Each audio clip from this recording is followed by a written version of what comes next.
second in our summer safety series. The first session was geared around building a culture of driver safety and whatnot, as well as driver behavior. This time around, we realized you can't talk about safety without bringing up the FMCSA, so we brought in two very key members of that organization who are going to speak to you about regulatory updates and just general information relative to the industry. Next slide, please.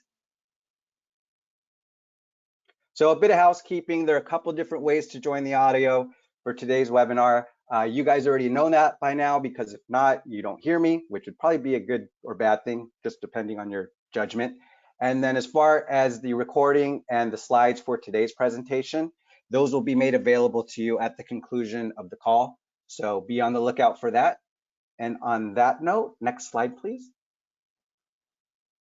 I'd like to defer to our esteemed guests to kick off the session. Thank you, guys.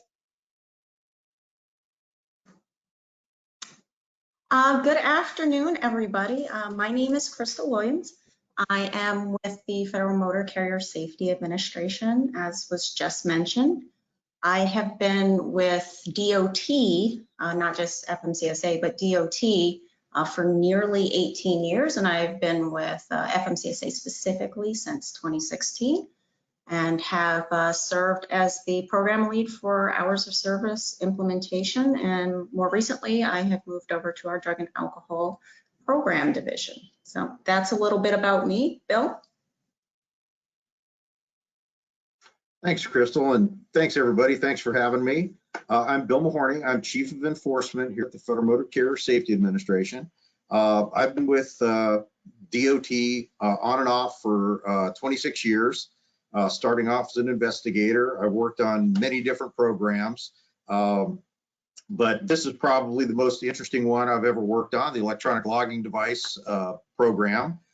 Just to give you an idea what my division does, we set enforcement policy for state and federal enforcement of the Federal Motor Carrier Safety Regulations.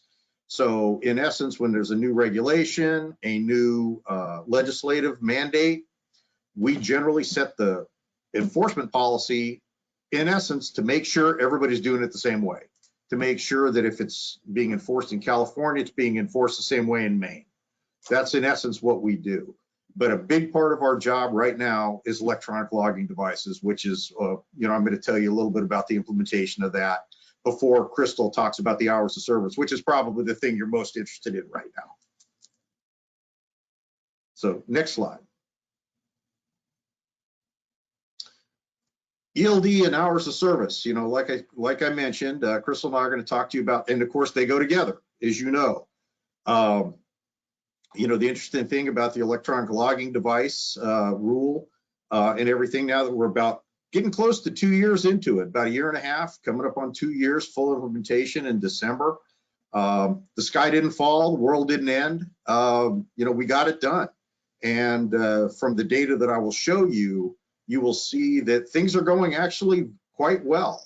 Despite the challenges we've had with the pandemic and enforcement activities, I know it's affected your companies quite a bit, but these are things that we've been able to weather moving forward. But, one of the things that's kind of an interesting note is, the ELD did, I would say, lead to the hours of service rule changes because of the strict nature of the way ELDs work, which is exactly what Congress meant for it to do, was to reduce fatigue and increase safety by ensuring that people weren't falsifying their logs.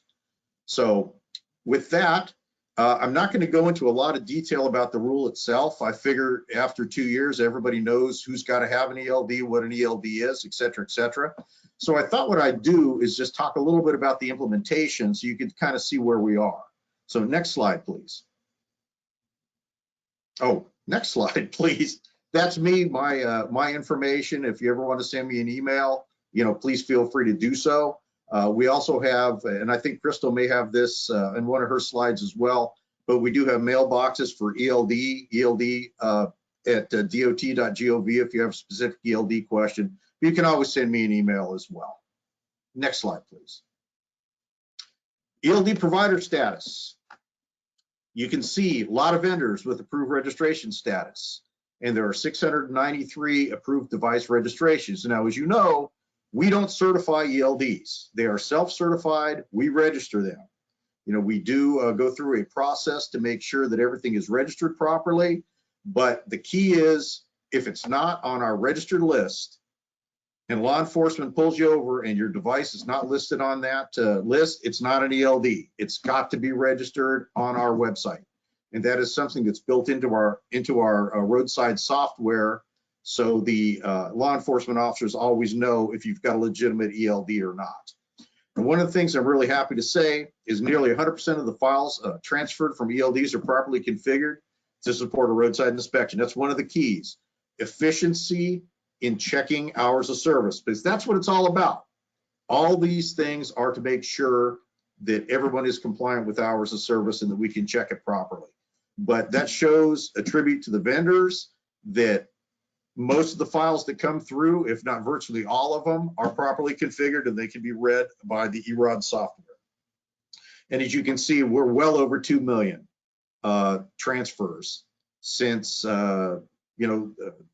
December of 2017, when the rule initially went into effect. Didn't go into full effect, but that's when ELDs began. Next slide, please. ELD data transfers. Now, as you can see, we're up here very near 100%. And as you can see, we even started off at about 90%. So things started off really well. They were still above 90%, but they've just pretty much been steadily climbing up, except for a couple of little blips that have happened. But you can see the trend is continuing upward, and it really can't go up much further. We're right near 100%. We're very proud of that. We're extremely grateful to the vendors for doing such a good job, and to our law enforcement personnel for making sure that they are working with the folks on the side of the road to make sure data transfers are very, very smooth. Next slide, please. Now, this is the number of data transfers. And as you can see, starting in December 19, and then we had a big drop, but you see what that time frame is. That's when COVID hit. So needless to say, the roadside enforcement, trucking dropped, everything just kind of went down a little bit, but then you see a steadily increasing volume of number of ELD transfers. And as you saw, well over 2 million to this point, in 20 months or whatever it is. But as you can see, this is a trend we like quite a bit. And that is, basically between December 19 and June of 21. And these are monthly numbers. Next slide, please. Now, here's something that we're very, very happy with. That hours of service compliance has definitely improved with the rollout of ELDs. As you can see, we're down about 30% from December 17 to May of 21. And as you can see, it's kind of leveling off a little bit now as some of the fear started to ebb a little bit. But the bottom line is we've still got a significant drop in the number of hours of service violations. And we attribute that directly to the fact that it's a lot harder to cheat now. With the vendors being self-certified and registered, with us checking everything for falsification, with our familiarity of the roadside enforcement personnel on how to check, ELDs are doing what they're supposed to do, which is keep people from riding over hours.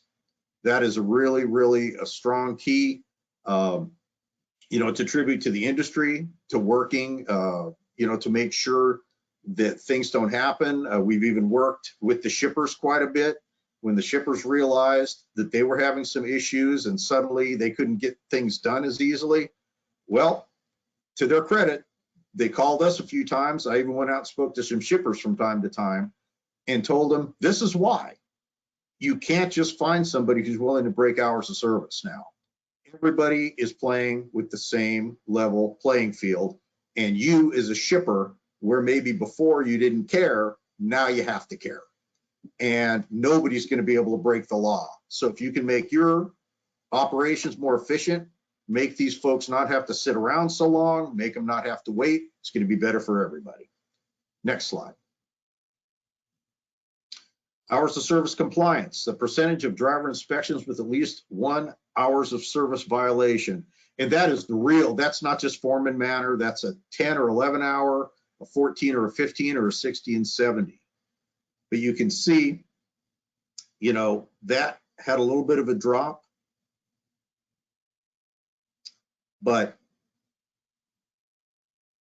you know, we're seeing a leveling off of that as well. And that's also from December to June of 21. Next slide, please.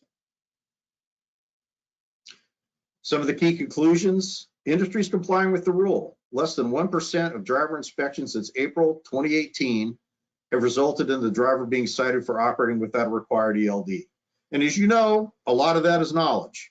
Some folks don't have to have an ELD, but if you do, it's less than 1% of the folks on the roadside that actually need an ELD that don't fall into the 8 and 30 or one of the other exemptions.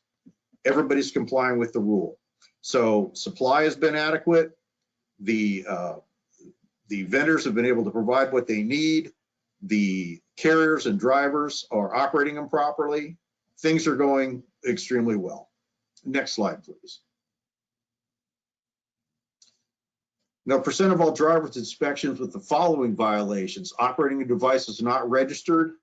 As you can see by these numbers, it's fairly low. And of course, we had another drop here during COVID, but this is where the numbers come from. You know, these are less than 1.3%. So again, industry is very, very much compliant with having an ELD device that is registered. And we did a lot of outreach to make sure everybody knew. So next slide, please. Investigations. Now, these are the ones that if you've ever been visited by a state or a federal person, that's what this represents. This is a roadside. The percent of investigations with ELD violations.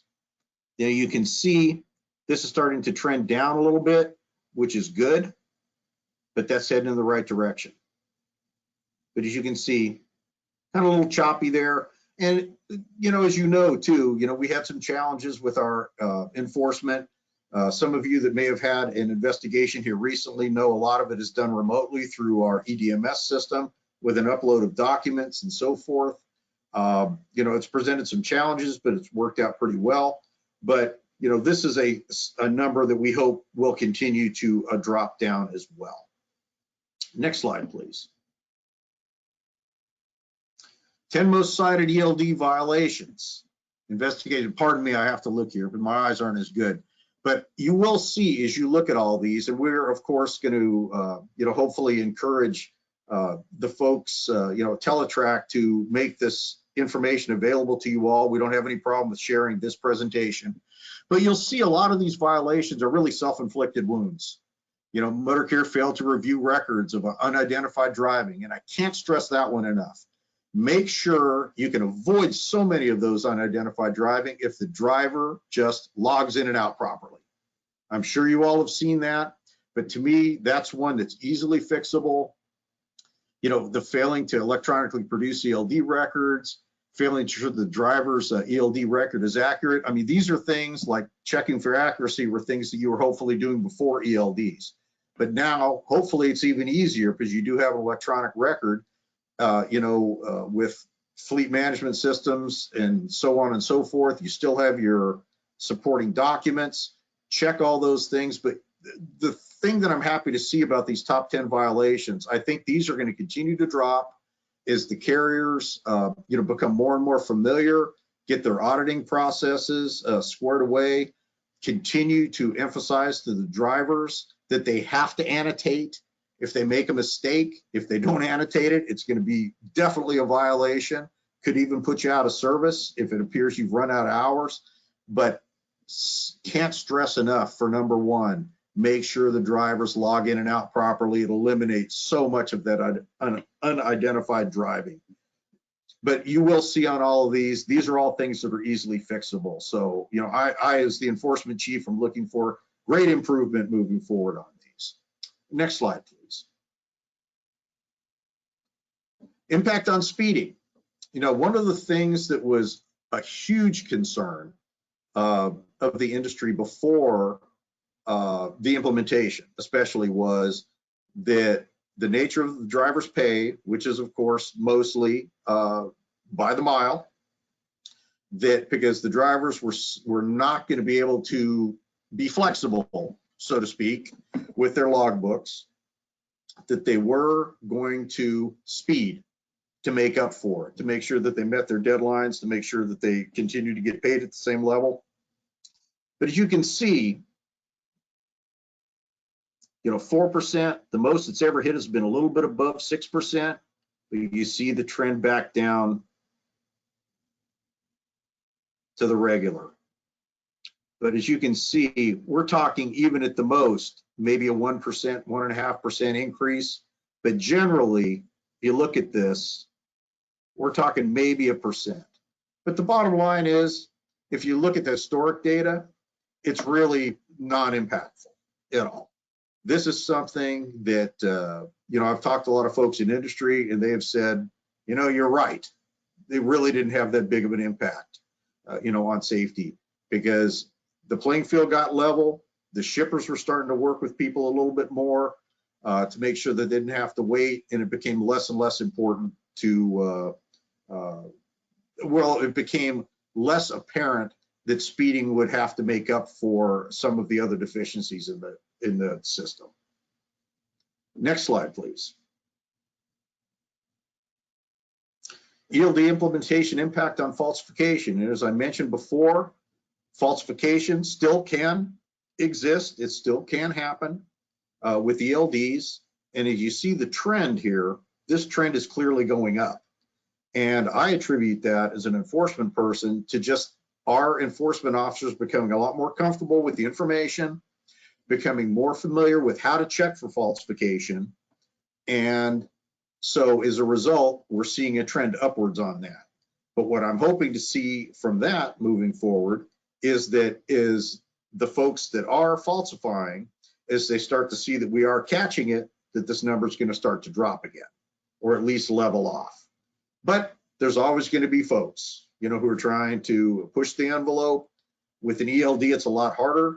We've spent a lot of time with our industry folks and with our enforcement personnel, making sure that they understand how this all works and what they can do to check for falsification specifically. Next slide, please. So with that, I'm going to disappear. I will be available for questions at the end, but I'm going to turn it over to Crystal to talk about what you really want to hear about, which is the hours of service changing. Thank you, folks. Crystal, turning it over to you.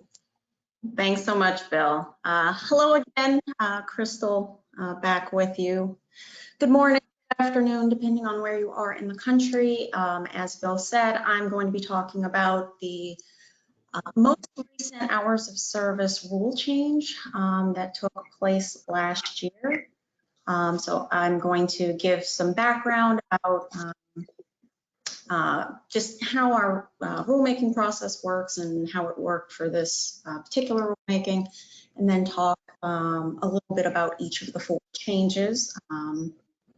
Hopefully you guys are familiar with those, but I think it's always helpful to remind people the actual details of each of the changes, so that, like Bill said, we're all singing from the same songbook and everybody is on the same playing field of understanding. And then after that, I am going to, one of the things I was really excited to share with you guys is talk about one of our new systems that's available to you guys.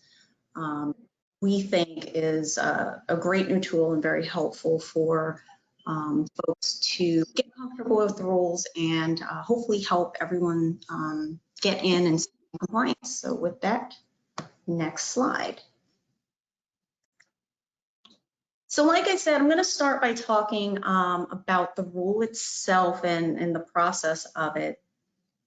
So the hours of service, most recent hours of service rule change was published June 1st of 2020. So little over a year ago, it was published, and it had an implementation effective date of September 29th of last year. So we're coming up on the 1-year anniversary of the rule changes actually having gone into effect. As mentioned, there are 4 areas of change to pay attention to. Those are dealing with the short haul exception, the adverse driving conditions exception, the 30-minute break requirement, and everyone's favorite topic, sleeper berth provision. Next slide. So I wanted to talk a little bit about how we got the rule in the first place. And Bill gave you a little bit of that, how the ELD rule really led to us doing these HOS changes. But federal rulemakings are not a quick process. So I wanted to share a little bit of the background of what we did to just share that, you know, we don't do things cavalierly. We have a process and we take a lot of input. So way back in 2018, the agency, having decided based off of, as Bill said, what we were seeing and what was happening as a result of the ELD rule, to undertake some changes to the hours of service rules. So in so doing, we put together what we call an advance notice of proposed rulemaking, an ANPRM, and that really allowed us to collect a lot of information from the public about what we were going to eventually put together as a draft rule.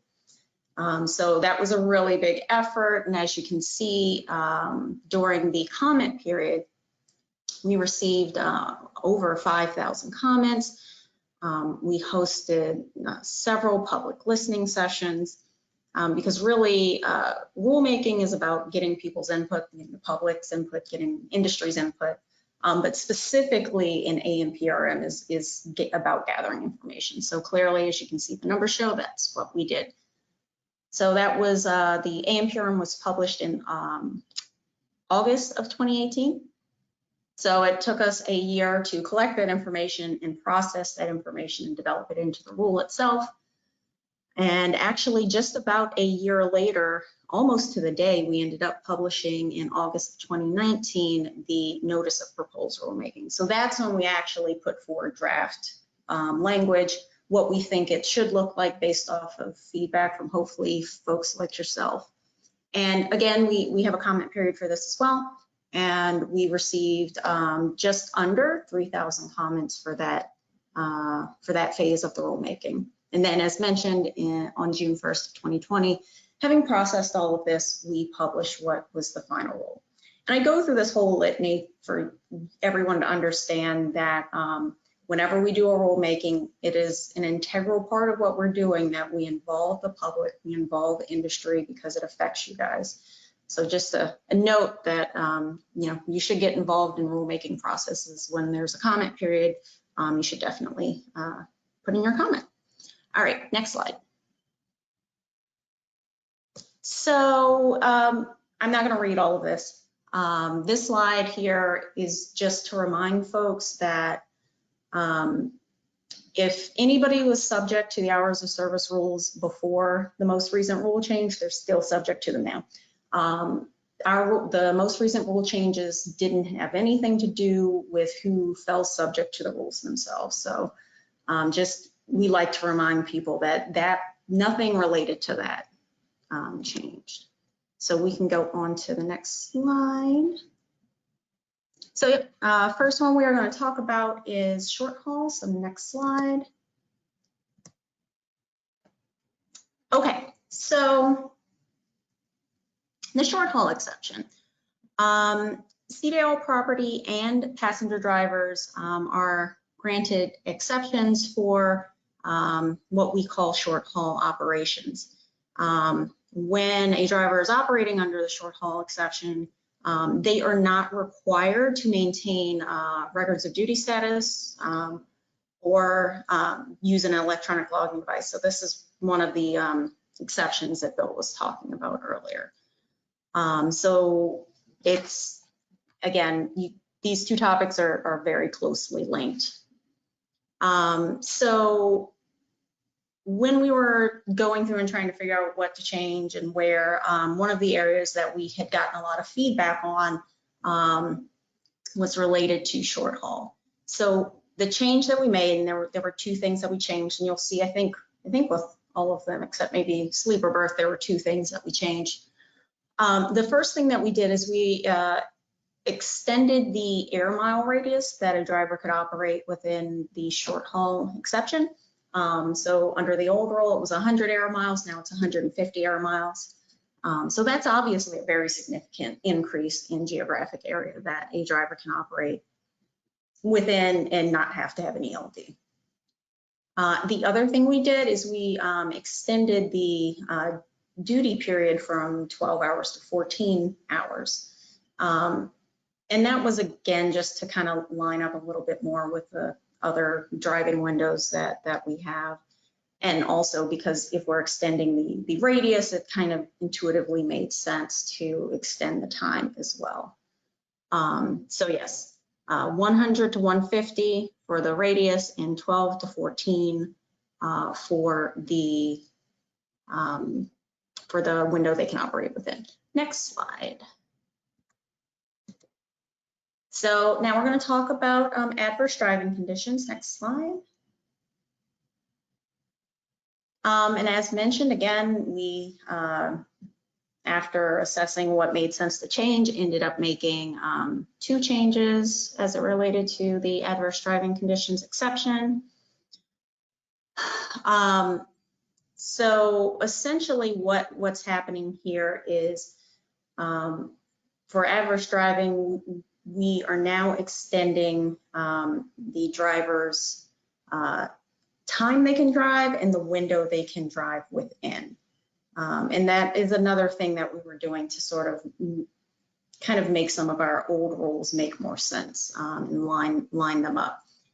So you have to pay attention to the numbers here because this one is one that applies for both property carriers and passenger carriers. And since they have different numbers, obviously you have to pay attention to that. So if a driver encounters adverse driving conditions and they're a property carrier, the 2 additional hours means that the property carrier can drive a total of 13 hours and do so within a 16-hour window. And if it is a passenger carrier driver that encounters an adverse condition, they can drive for a total of 12 hours and do so within a 17-hour on-duty limit. One thing I do like to point out when I talk about adverse driving conditions is, so what did I just say? I said it's 2 hours. It's not an automatic 2 hours. So say, for example, we have a property driver that, I don't know, encounters a sandstorm. And the sandstorm requires them to pull over for 30 minutes. This driver does not get 2 extra hours of driving. This driver gets 30 minutes more of driving, and they get 30 more minutes in their driving window. So, you know, that's something that we try to reiterate to people, because for some reason people think that it's an automatic 2 hours. It's not. It's the amount of time that the condition detains you. So that was the first part, was the additional 2 hours. The second part was a change to the definition of adverse driving conditions itself. And as you can see on the slide, the definition of what qualifies as an adverse driving condition hasn't really changed. Really, what we updated and changed is who can who should have knowledge of the adverse driving condition. Before, it was just the person dispatching the run. With the change to the definition now the driver is looped in as well.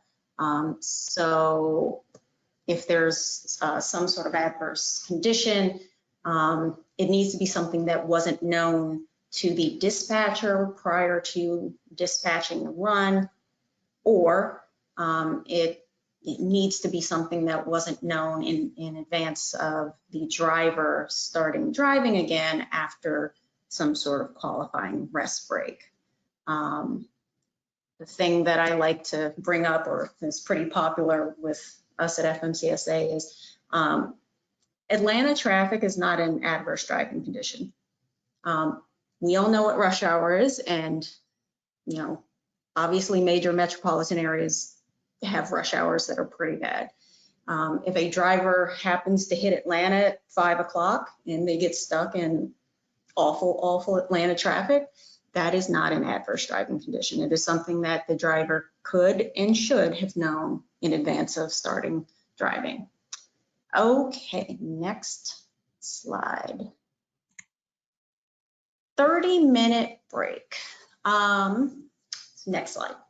So for the 30-minute break, like I said, once again, we made a couple of changes for this one. Under the old rules, when you were dealing with the 30-minute break, the driver had to take a 30-minute break after 8 hours of being on duty. With this rule change, we changed the linkage from it being 8 hours of being on duty to 8 hours of actual driving. So that's a significant change as far as the requirement goes. And then the second part of the change, probably the more important part, is what qualifies and what can be used to satisfy the 30-minute break requirement. Under the old rules, it had to be either sleeper berth time or straight off duty time. Those are the only two ways to satisfy the 30-minute break. We had heard from a lot of drivers and from industry that it made a lot of sense to include on duty not driving time, because it really what you're trying to do in requiring this break is to have an interruption to time on task. And if a driver has to stop driving to go take a break, like an off-duty break, it's the same as if a driver has to stop driving, to go unload the vehicle. The same thing is happening. There's an interruption to the time on task. So considering that, we did make the change. So now you can also use on-duty not driving to satisfy your 30-minute break. One reminder about this is the 30-minute break requirement does not increase the maximum driving time for the work shift, and does not allow a driver to drive past the 14th hour of being on duty. And if I didn't say this, this applies to property carrying drivers. Next slide. So this is just a quick example of how a driver could satisfy the 30-minute break. Something to note is that it doesn't have to be all one type of time, as long as it is some combination of off-duty, sleeper berth, on-duty not driving, and it adds up to 30 minutes or more and it's consecutive, you're good to go. So in this example, our driver stops driving, does 10 minutes off duty, probably goes to grab a coffee or something, comes back 20 minutes on duty not driving, could be doing paperwork.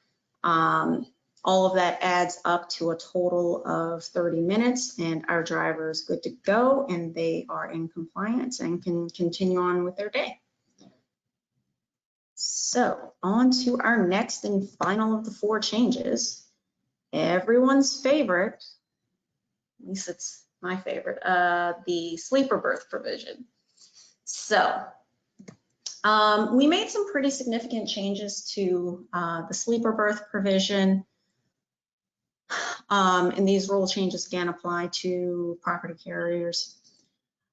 Under the old hours of service rules, the setup was very, very stringent. So there was only one way to split your time, and it was 8 and 2, and that was it. You could do 2 hours off duty, combined, or 2 hours sleeper. And that could be added with 8 hours of sleeper, And that was the only way you could do it. And one other thing is the 2 hours that the shorter period as we call it, that 2 hours counted against the driver's 14-hour clock. So that was a thing that we often heard a lot about, and a lot of displeasure from the drivers in the industry, that the 2 hours counted against their 14-hour driving window. So in an effort to provide drivers with more flexibility while maintaining our current or better level of safety, we crafted these changes. So now the requirement is this, and it sounds a little funky at first, but it'll make sense at the end, is that you can have 2 periods, so it can only be 2, you can't split it up into more than that, but you can have 2 periods of the first one being at least 2 hours of sleeper or off-duty time, or combo if you like, and another longer period of at least 7 hours in the sleeper berth. Now, obviously, 7 and 2 does not equal 10. So the requirement that a driver still get 10 hours of rest is still there. The thing to remember is that those 2 numbers are minimums. So the shorter break has to be at least 2 hours, and the longer break has to be at least 7 hours of sleeper. So you can still do what we call the classic, the 8-2 split. That's totally still acceptable, and people can still do that. Or you can do now a 7-3 split. So 3 hours off duty and 7 hours in sleeper, and our driver is good to go and in compliance. And another big part of this change is that the shorter period, so in the scenario I just mentioned, the 7-3 combo, the 3 and the 7, so neither one of those 2 periods counts against the driver's 14-hour window. And if you're saying this is all very confusing, wait till I get to the new program we put together, because we think that it will be very helpful for alleviating some of the confusion. But yeah, so I have a couple of examples on the screen. The example on the right is your classic, your 8-2 split, and the one on the left is the kind of the new 7-3 split. Remember, these are both minimums. So actually, our driver could do 4 hours off duty and combine that with 8 hours in the sleeper. That number gives us 12, and 12 is more than 10, and our driver is good to go. So those are minimums. You can always take more. We don't want to be in a place where we're penalizing drivers for getting more rest.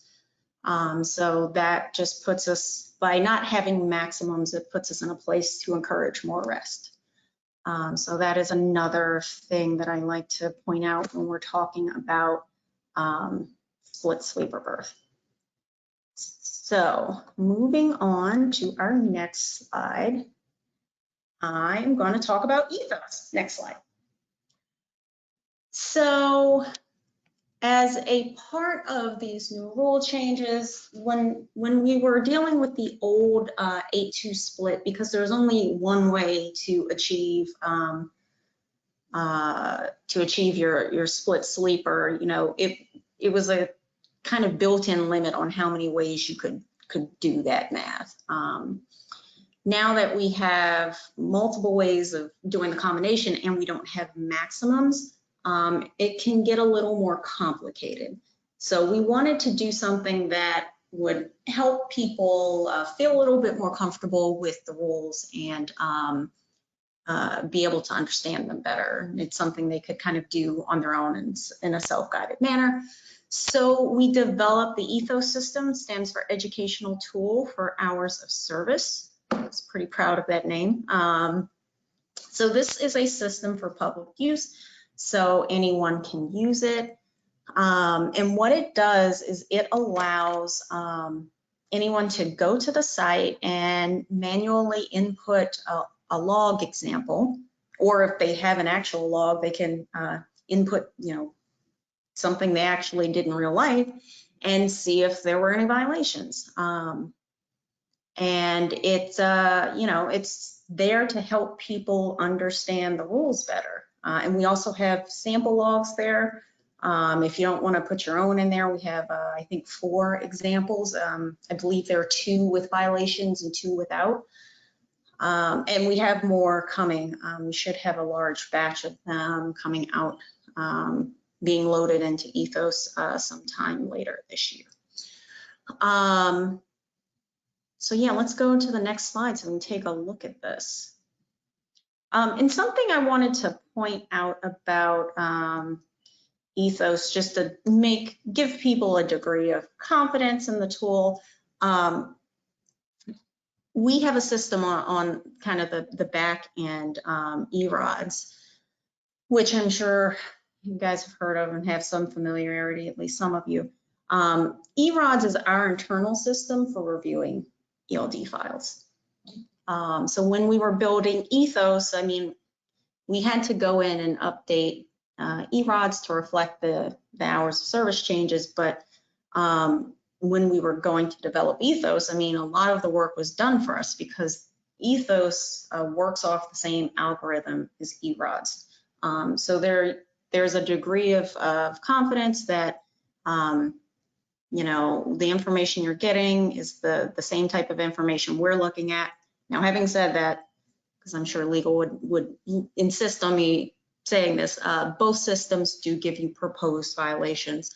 You do always have to consider each individual circumstance, but it is a really excellent tool for people to be able to understand if, doing a certain break combination is gonna keep you in compliance. You can absolutely do this.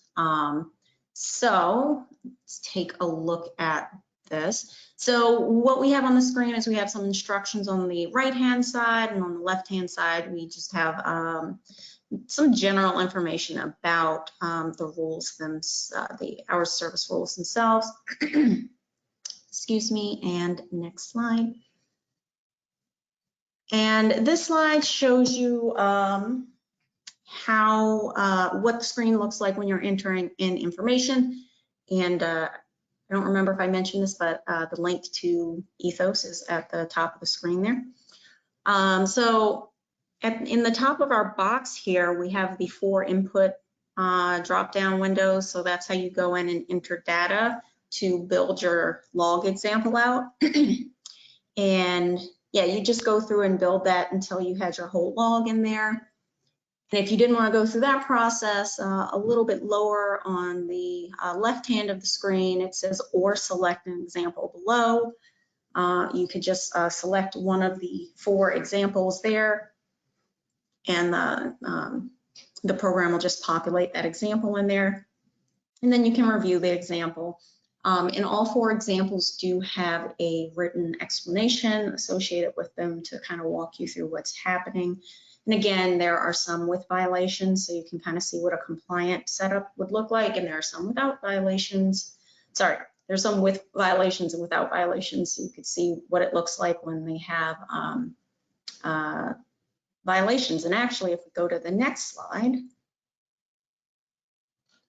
yes, so if you look on the right there, you have 2 little red X's and white boxes. That's what it looks like when the system generates proposed violations. So if whatever you've entered in there is outside the parameters of the rule itself, that's what you'll get. And then some other information you have on the screen. On the left-hand side at the bottom, you have the event details. So for each time you enter in a piece of information, which is all of those little red dots, those are events. It populates down there, and that's just so if you want to delete something quickly, you don't have to go all the way back and undo it. You can just hit delete, get rid of that one thing, good to go. On the right-hand side is the more important information, the proposed violation. So the grid itself will have the 2 little red X's, but that doesn't tell you what violation it is. Scrolling down to the bottom of the screen will show you what the violation is, and what time it's occurring, so you can have a better understanding of what has been violated and see where it is on the grid. Next slide. Okay, so next slide. I obviously just walked you through Ethos, which I think is kind of the fun new thing that we have, but we have a bevy of other resources available on our website as well. So the main thing is that is our main landing page for everything hours of service, and on that page you will find a number of fact sheets. A fact sheet for each one of the 4 changes, and a slightly longer comprehensive fact sheet that covers everything. A number of presentations, recorded webinars. So if you didn't get enough of this webinar and you want to hear some of us talk again about it, you can listen to lots of us talk about hours of service, probably 4 hours. And then importantly, Bill mentioned the ELD email address.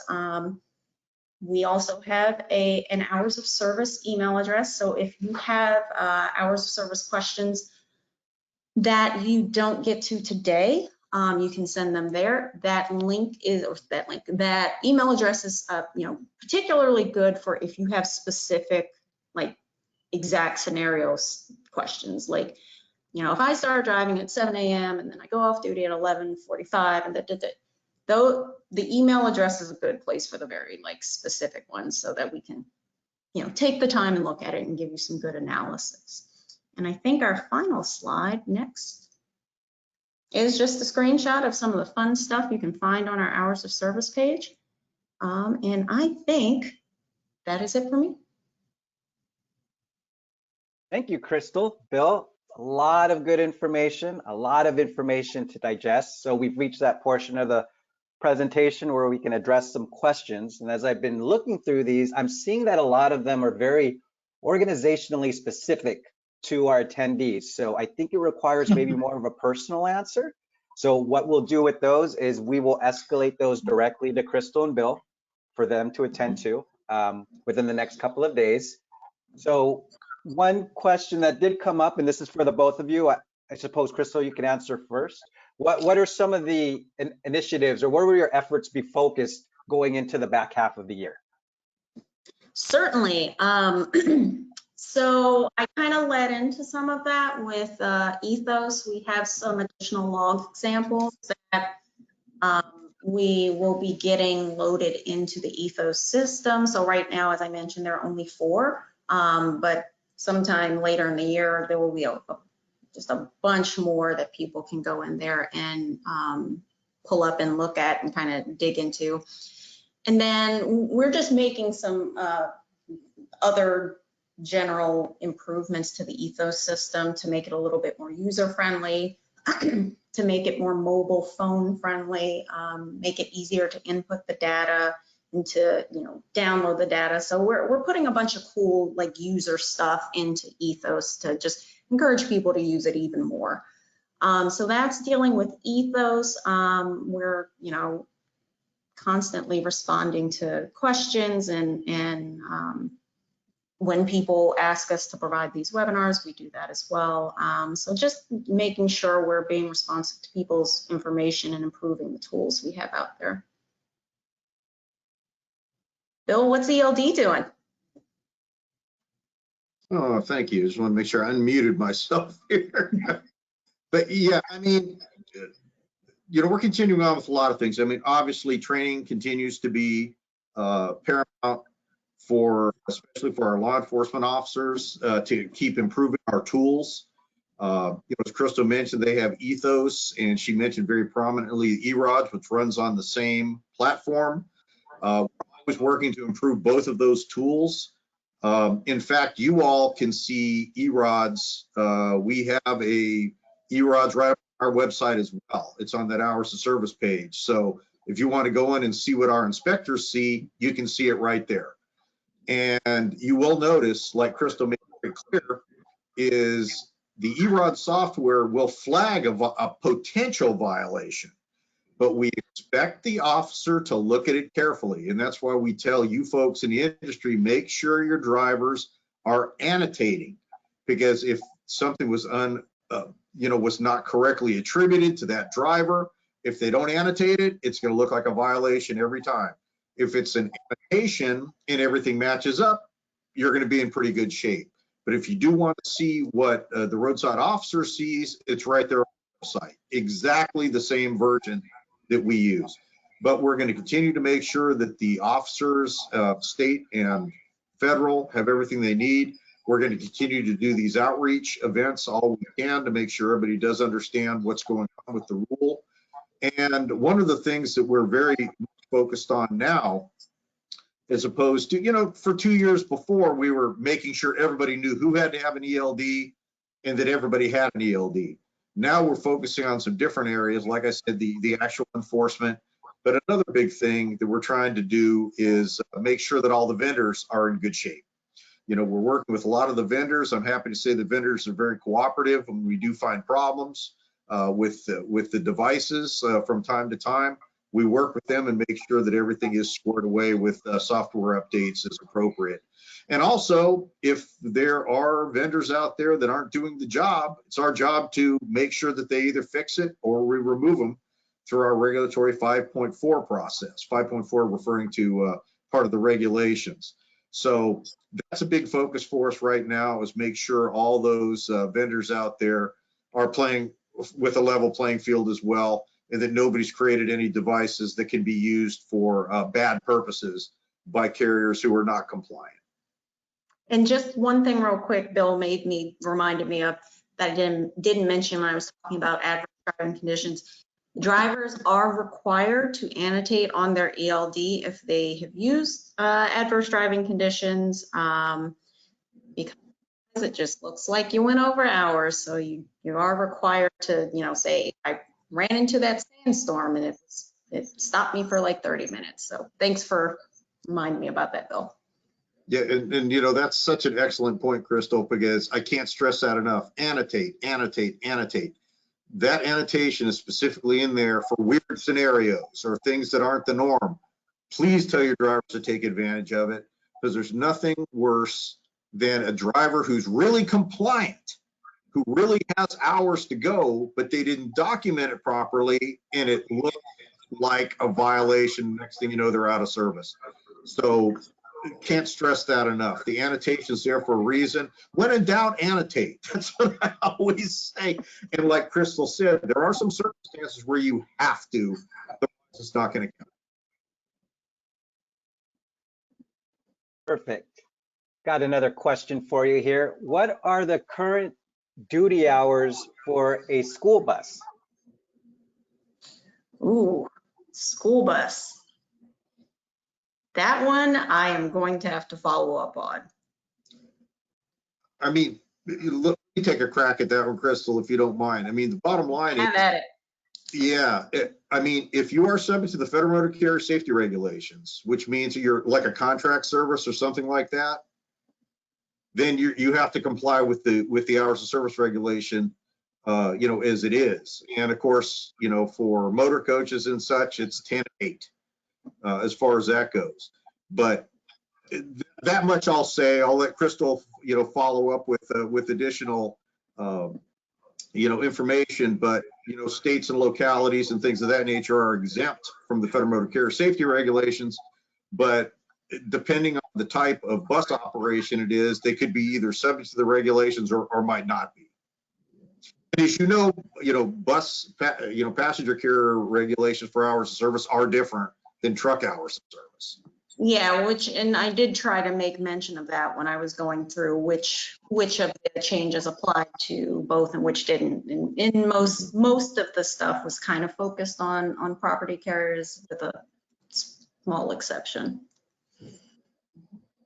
Yeah, and just so those two, motor coach companies have to have ELDs too. You know, that was kind of a myth that floated around out there for a while too, that they may not be subject, but they are as well. If you're, bottom line is if you had to have a paper log before, you probably have to have an ELD now.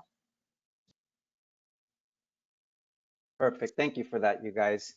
Like I mentioned earlier, some specific stuff I think Bill and Crystal would probably be more comfortable answering directly via email or whatnot. So I'll get those questions over and you should expect to hear from them. Again, this presentation will be sent to you after the conclusion, or probably sometime later today or the next couple of days. So you'll have a hold of that. We'll also be posting the recording of the webinar on our YouTube page. So when you're not watching any puppy or kitten videos, check out our page, watch us on YouTube, and you can get the recording of the presentation there.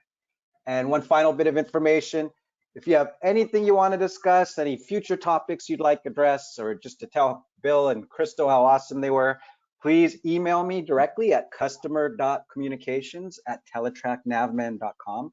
That is my own personal inbox, so I'd love to hear from you guys. And on that note, we thank you so much to Bill and Crystal for attending, and to all of you good people for attending this event of ours. Thank you so much, and have a great rest of your day. Thanks for having us. Thanks.